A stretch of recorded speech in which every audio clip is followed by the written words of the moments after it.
friends, welcome to Travel Legend USA. Today we are going to tell you a story of a special personality, an incredible girl who won the Nobel Prize when she was 17 years old. She's the only girl receiving Nobel honor in such a young age. She also received more than 50 awards and honors between 2011 to 2019. She was born on July 12, 1997, in Mingora, the largest city in the Swat Valley in what is now the Khyber Pakhtunkhwa province of Pakistan. She is the daughter of Ziauddin and Torpikai Yousefzai and has two younger brothers. In 2007, when Malala was 10 years old, the situation in the Swat Valley rapidly changed for her family and community. The Taliban began to control the Swat Valley and quickly became the dominant socio-political force throughout much of northwestern Pakistan. Girls were banned from attending school and cultural activities like dancing and watching television were prohibited. Suicide attacks were widespread, and the group made its opposition to a proper education for girls a cornerstone of its terror campaign. By the end of 2008, the Taliban had destroyed 400 schools. Determined to go to school and with a firm belief in her right to an education, Malala stood up to the Taliban. Alongside her father, Malala quickly became a critic of their tactics. How dare the Taliban take away my basic right to education, she once said on Pakistan TV. Seeing her activism and retaliation, a Taliban gunman shot her in a bus in an assassination attempt. After many surgeries and rehabilitation, she survived the attack and received a global outpouring of support for her courage. On July 12, 2013, her 16th birthday, Malala visited New York and spoke at the United Nations. The girl who stood up for education of young girls. On October 10, 2013, in acknowledgement of her work, the European Parliament awarded Malala the prestigious Sakharov Prize for Freedom of Thought. Today, 12 July 2020, is her 23rd birthday, and we made this video to honor her courage and fearlessness. She believes that together we can create a world where all girls can learn and lead. We at Travel Legends support and salute you and wish Malala a very happy birthday.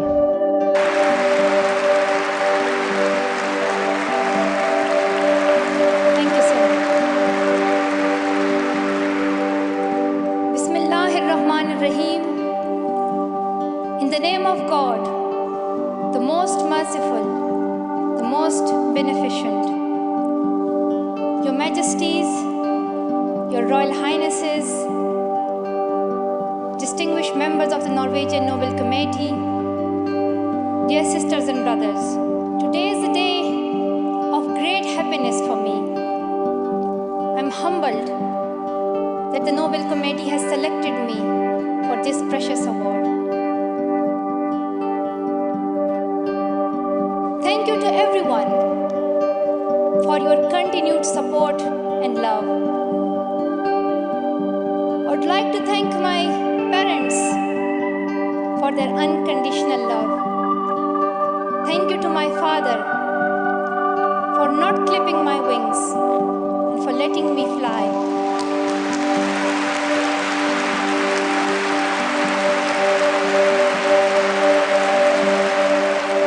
Thank you to my mother for inspiring me to be patient and to always speak the truth. And also, thank you to all my wonderful teachers who inspired me to believe in myself and be brave. I'm proud, well, in fact, I'm very proud to be the first Pashtun, the first Pakistani, and the youngest person to receive this award.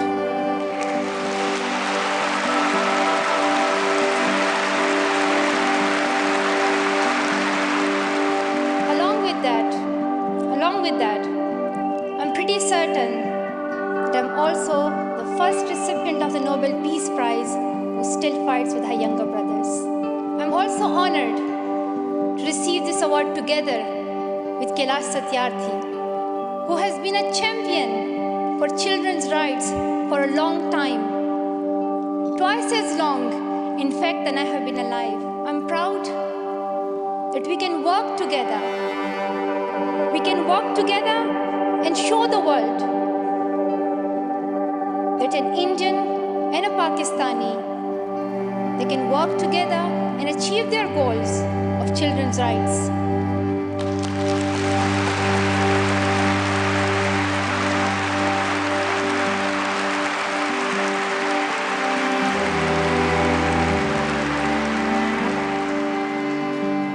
Dear brothers and sisters, I was named after the inspirational Malala Yousefzai, who is the Pashtun Joan of Arc. This award is not just for me, it is for those forgotten children who want education.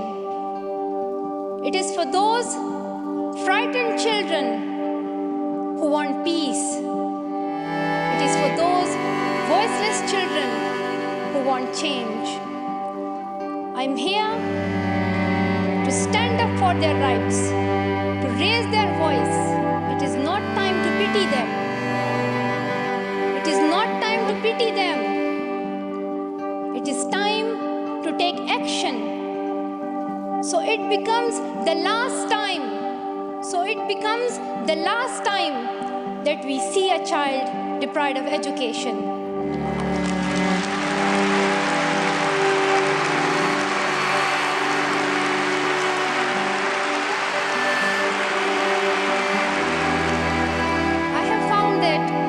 Describe me in many different ways. Some people call me the girl who was shot by the Taliban, and some the girl who fought for her rights.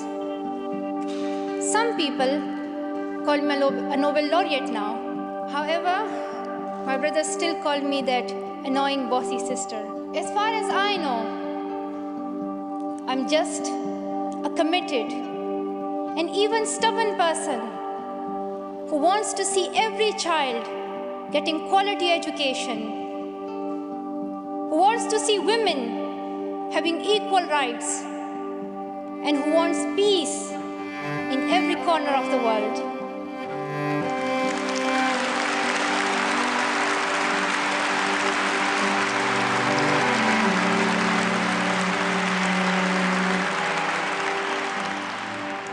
Education is one of the blessings of life and one of its necessities. That has been my experience during the 17 years of my life. In my paradise home, Swat, I always loved learning and discovering new things. I remember when my friends and I would decorate our hands with henna on special occasions. And instead of drawing flowers and patrons, we would paint our hands with mathematical formulas and equations. We had a thirst for education.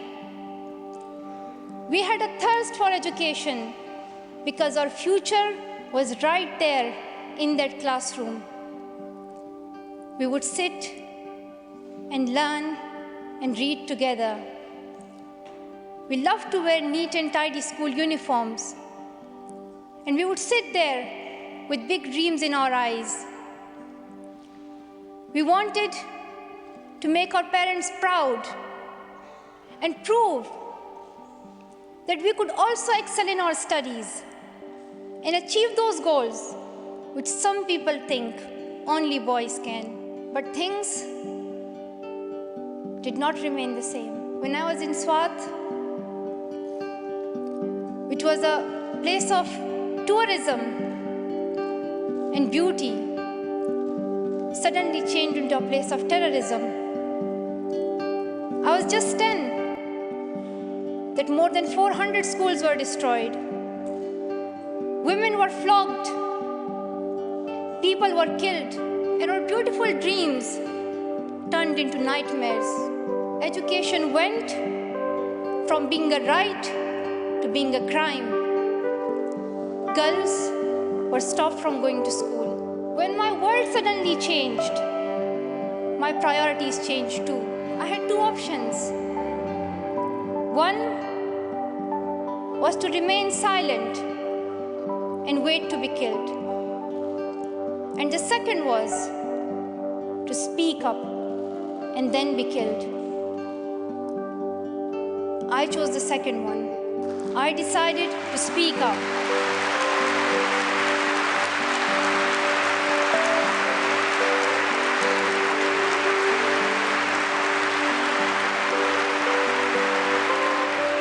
We could not just stand by and see those injustices of the terrorists, denying our rights, ruthlessly killing people, and misusing the name of Islam. We decided to raise our voice and tell them the terrorists tried to stop us and attacked me and my friends who are here today on our school bus in 2012. But neither their ideas nor their bullets could win. We survived. And since that day, our voices have grown louder and louder.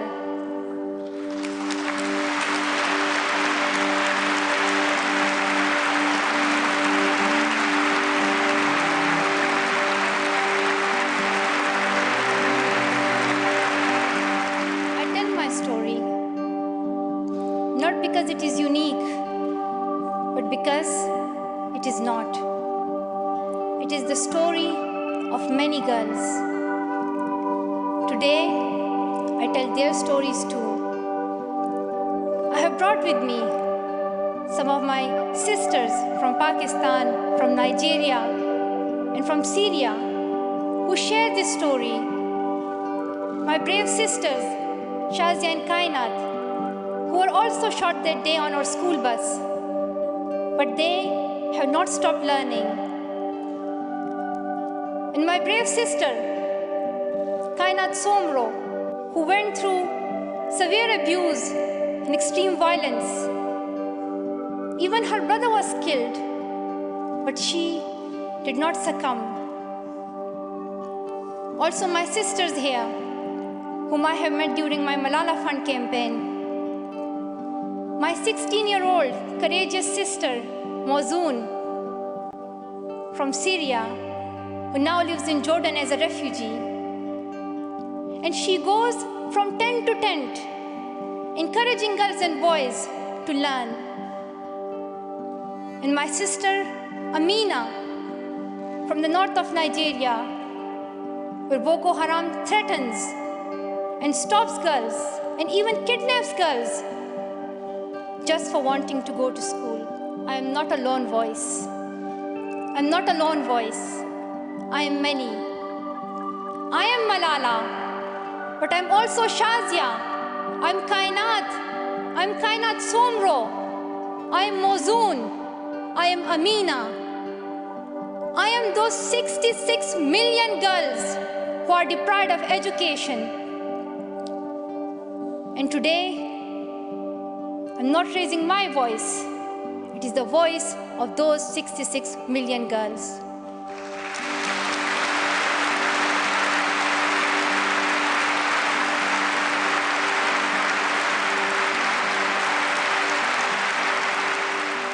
Sometimes people like to ask me, why should girls go to school? Why is it important for them? But I think the more important question is, why shouldn't they? Why shouldn't they have this right to go to school?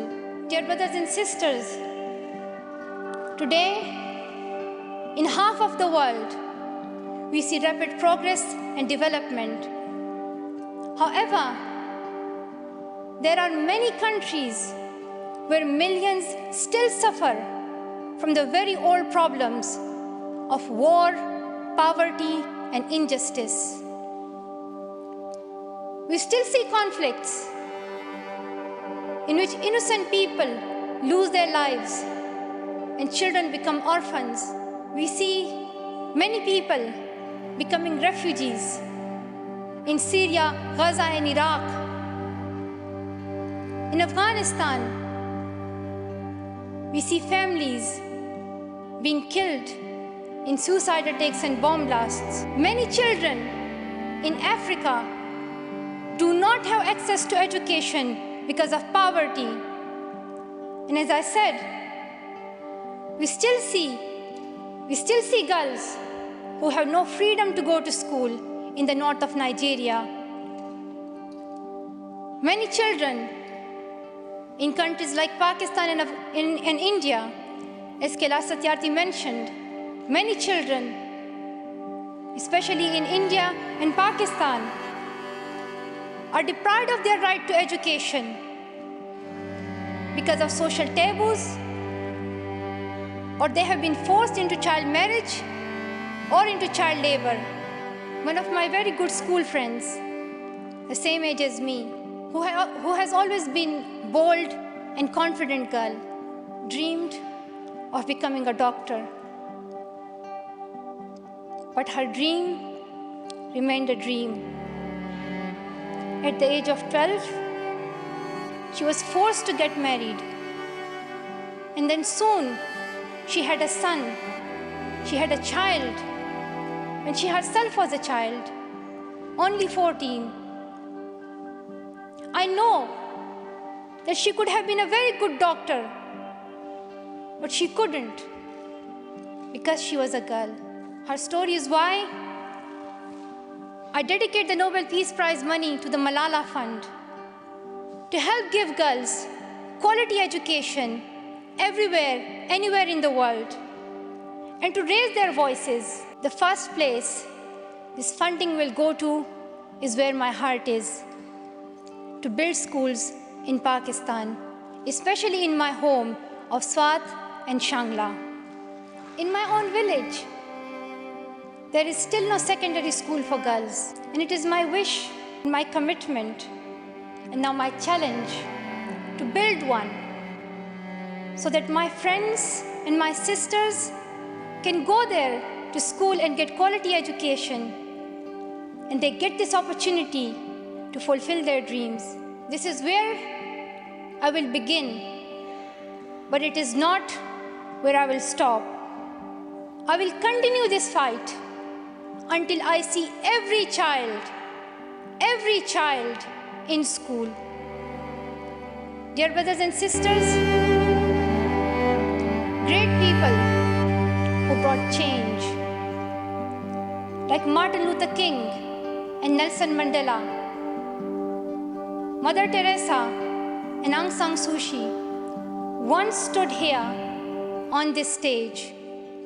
I hope the steps that Kailash Satyarthi and I have taken so far and will take on this journey will also bring change, lasting change. My great hope is that this will be the last time. This will be the last time we must fight for education. Let's solve this once and for all. We have already taken many steps. Now it is time to take a leap. It is not time to tell the world leaders to realize how important education is. They already know it. Their own children are in good schools. Now it is time to call them to take action for the rest of the world's children. We ask the world leaders to unite and make education their top priority. 15 years ago, the world leaders decided on a set of global goals, the Millennium Development Goals. In the years that have followed, we have seen some progress. The number of children out of school has been halved, as Kailash Satyarthi said.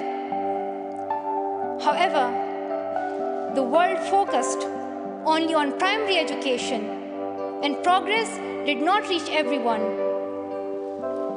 In year 2015, representatives from all around the world will meet in the United Nations to set the next set of goals, Sustainable Development Goals. This will set the world's ambition for the next generations. The world can no longer accept that basic education is enough. Why do leaders accept that for children in developing countries, only basic literacy is sufficient, when their own children do homework in algebra, mathematics, science, and physics? Leaders must seize this opportunity to guarantee a free, quality, primary and secondary education for every child. Some will say this is impractical, or too expensive, or too hard, or maybe even impossible. But it is time the world thinks bigger. Dear sisters and brothers, the so-called world of adults may understand it, but we children don't.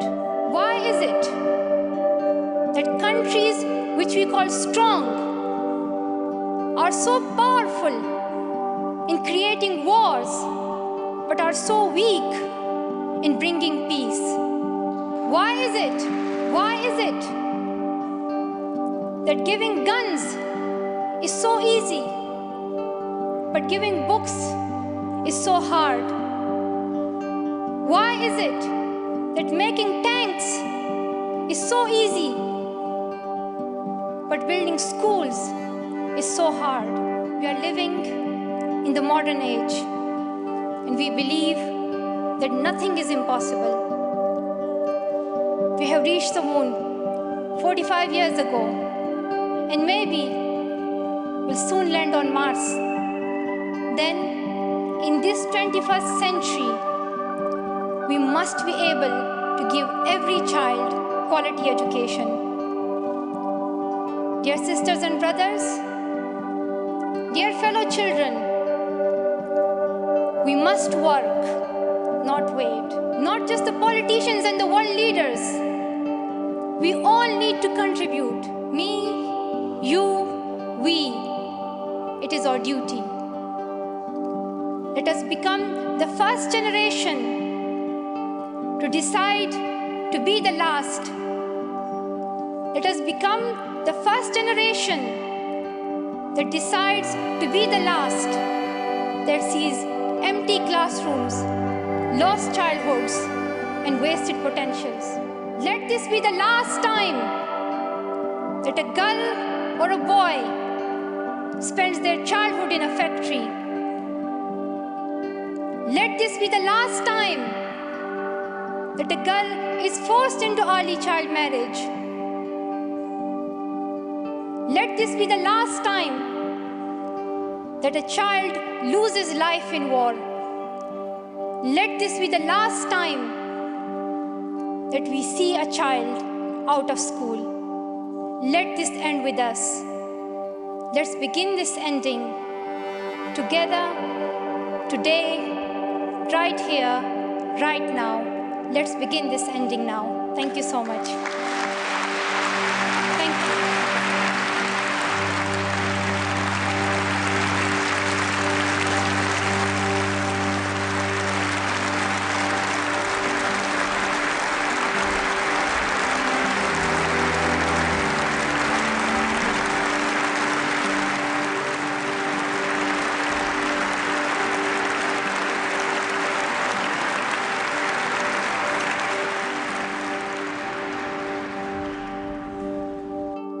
Malala is the youngest person ever to win the Nobel Prize and has become well known in the international community for her diary about life under Taliban rule.